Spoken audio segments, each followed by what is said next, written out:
This is a talk on how BMI affects at different grades of BMI. So these are my declaration of interest. So obesity is a major challenge in many of the countries, including Australia. It's about 72%. It has a higher risk of complications, as we know, and poorer surgical outcomes. So what we wanted to really find out was how much does it affect for endoscopic surgeries. So to do that, we explored the influence of BMI and the outcomes. So these were the methodologies. It's a single surgeon series. 285 patients underwent different types of endoscopic surgery since the start of endospine surgery. So this includes all my learning curve. We excluded those who didn't have BMI for those patients, and only 190 patients ended up being included. We included all kinds of prompts, including VAS, ODI, RMDQ, EQ5D at 4 different time points. And we used Spearman's regression analysis and MCID to use outcome evaluation and compared the outcomes of improvements between different BMI patient categories. So these were the demographics. As you can see, they're quite nicely balanced in terms of male and female. And the overweight category is majority is about 39%. However, obese is 25% and 15% in morbidly obese. These are the kind of surgeries done, lumbar discectomy, thoracic, cervical, and some of them radiofrequency ablation. So there are 2 important points I really wanted to point out in this. So when you look at the 3 months outcomes, there was no significant difference in VAS back. So differences of pre and post was good in both conditions.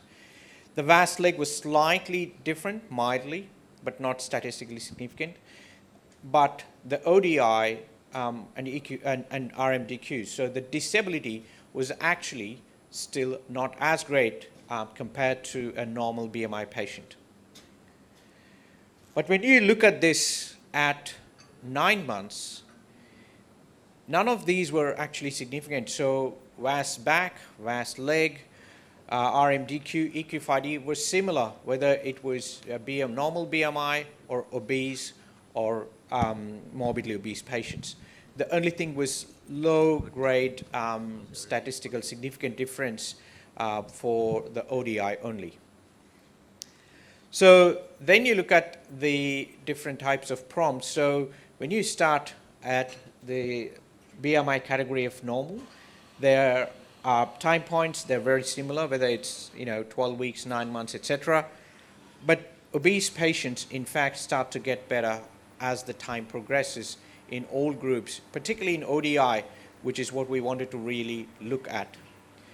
So in our conclusion, the BMI definitely influences postoperative recovery in endoscopic spine surgery, particularly in the first 12 weeks. The higher BMI patients show delayed improvement in disability, not pain, not function, it's the disability part of it. So we have to take it with a pinch of salt. Morbidly obese patients we know have different types of, other morbidities.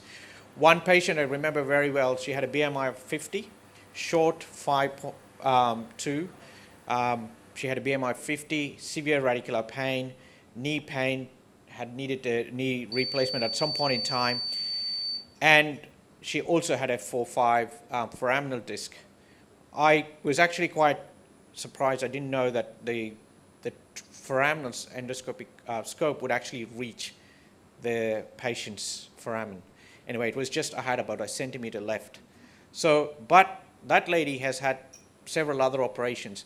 Clearly said, this was the best operation because I never felt any pain.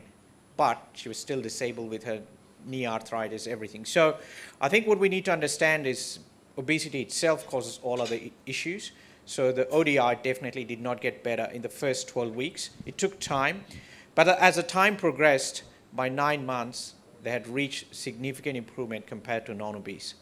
So I think endoscopic spine surgery is a viable and effective treatment option across all BMI categories. Thank you. Any questions?